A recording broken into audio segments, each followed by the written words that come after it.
Hello mga idol, no?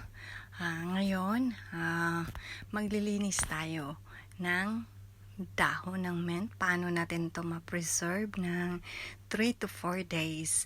Alam nyo ba tong mint, mga idol, mga loads? Itong mint, mabango to, ha? Mabango to siya. Herbal to, mga loads, no? Ito iniinom nila, hinahaluan ng lemon. Yan, lemon mint. Ayan, ang sarap niyan. Inumin, pwede siya sa mainit na tubig, pwede rin siya sa malamig na tubig, or mint with black tea or green tea. Ayan, masarap siya, mabango. So, ayan mga loads, tanggalin natin yan sa tangkay, no? Isa-isahin natin yung dahon niya. Ayan. Pero yan, hinugasan ko na yan siya. Hinugasan. Pero, syempre, may mga putik-putik or lupa-lupa pa na natitira pa rin dyan. So, kailangan natin yan ibabad sa tubig habang tinatanggal siya sa tangkay niya. Pagpatuloy natin.